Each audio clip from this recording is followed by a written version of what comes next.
We now turn to the I.F. Stone Medal for Journalistic Independence. And this medal honors the life of investigative journalist I.F. Stone. And it's presented annually to journalists whose work captures the spirit of independence, integrity, and courage that characterized I.F. Stone's Weekly, which he himself published from 1953 to 1971. In the 1950s, I.F. Stone, he called out Senator Joe McCarthy. He called out abuses at the FBI by J. Edgar Hoover. In the 1960s, he was one of the few journalists to report on the U.S. government's false allegations that the North Vietnamese had attacked a U.S. destroyer in 1964. That was the pretense that President Johnson used to escalate U.S. military involvement in Vietnam. Stone was fearless, crusading, and entrepreneurial, qualities that also describe the winners of this year's I.F. Stone Medal, Monica Boyerlein and Clara Jeffrey of Mother Jones. And those same qualities, I think, also describe the woman after whom the magazine is named, Mary Harris Jones. I also want to recognize we're happy to be joined today by a number of people who are closely associated with Mother Jones. Richard Parker, who's at the Kennedy School, is one of the founders. Steve Katz, the publisher, is also here, and Steve Hendrickson, a board member, is also here. We're also joined today by Myra McPherson, who's wrote the book on I.F. Stone, All Governments Lie, a biography, and she's also a member of the selection committee. And I'd now like to invite Florence Graves, founding director of the Schuster Institute for Investigative Journalism at Brandeis. She's the chair of the I.F. Stone Medal Selection Committee.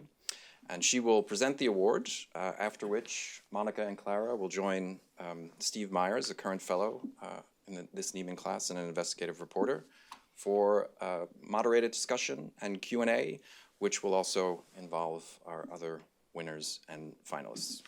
Please welcome Florence Graves.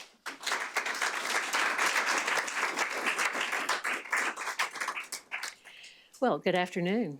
I'm delighted to be here, and I'm delighted to be able to present this award on behalf of our committee, selection committee, to these two outstanding, they just happen to be women,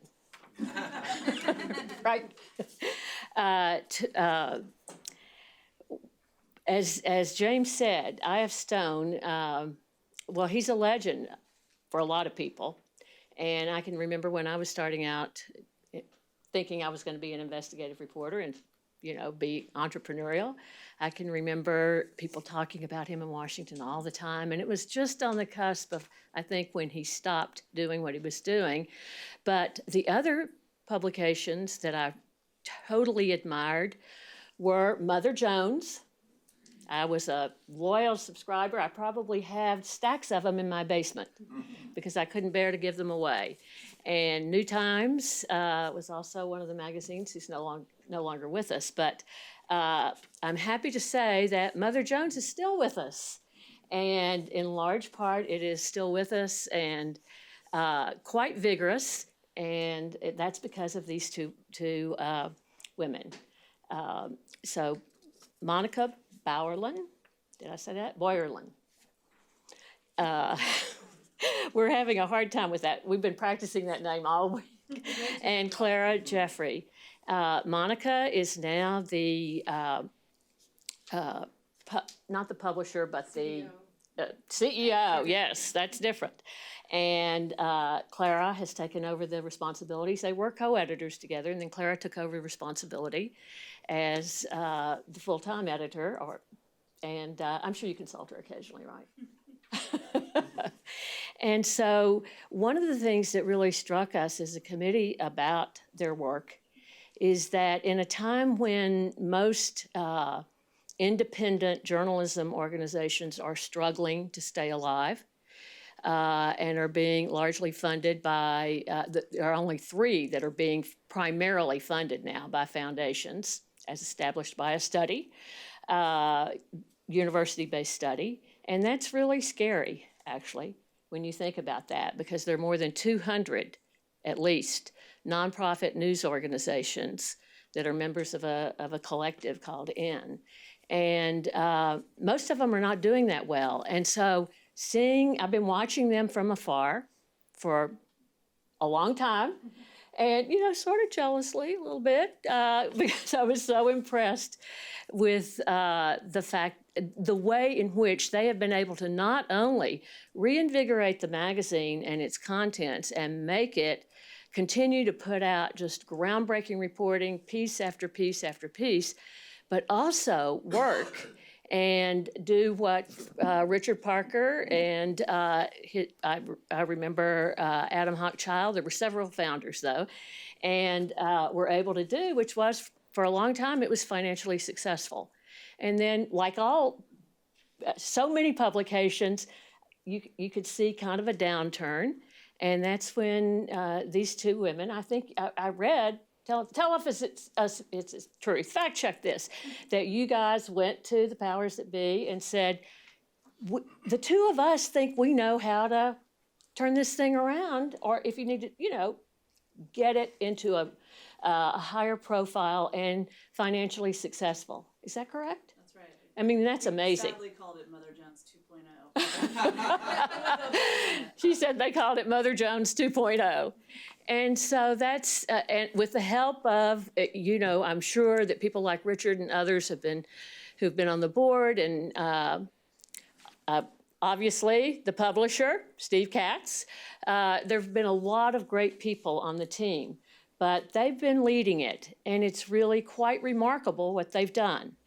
And so at a time when much investigative journalism, independent investigative journalism, not being funded by major news organizations, is always struggling, always in that, they have been able to rise, and maybe they'll tell us how they did it. I'll be listening really carefully and taking notes. Mother Jones was launched in 1976 during the post-Watergate era, and it was really, as I said, against all the odds that they were able to step in and turn it, magazines always have to be, all publications have to be renewed. And Mother Jones and all of us are just fortunate that they were able to have a vision and persuade the powers that be that they were the two people and working together. And as curator Anne-Marie Lipinski said about them, Monica and Clara are two of the most admired editors in the country, and their stewardship of Mother Jones has been inspirational. During challenging times, they have elevated the magazine and its journalism to new levels of excellence while modeling, ready for this, a cooperative style of management that is unusual in the industry. And I think I read that people said that you were all just, we're going to cat fights and this and that. And instead, it's been, from what I can tell, a wonderful partnership. One of the things also that you took over as CEO in 2015. And in 2017, Mother Jones was named Magazine of the Year by the American Society of Magazine Editors for finding new ways to engage audiences and continue its practice of fearless journalism. And since you all took the helm of the magazine, you additionally won National Magazine Award for General Excellence in 2008, and again in 2010. And I don't know how many, you all probably have a count, right? I know I would if I were you, of how many times they were finalists for the National Magazine Award, which is kind of the Pulitzer Prize of magazines. I mean, now magazines can win the Pulitzer, but back then that wasn't possible, or until recently, right? How many do you all, come on, Clara, you have a count.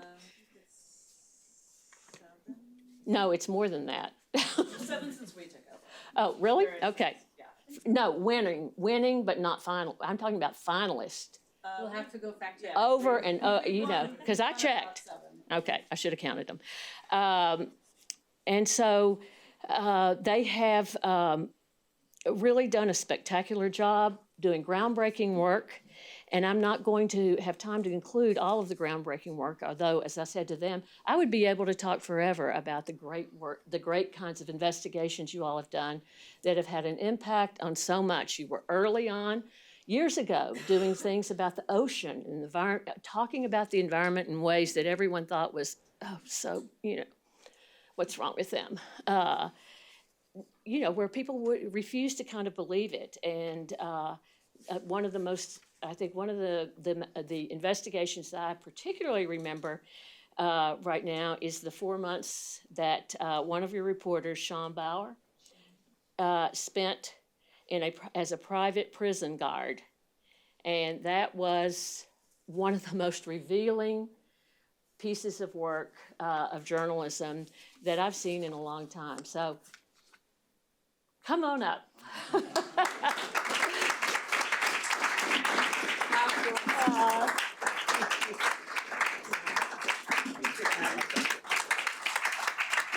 So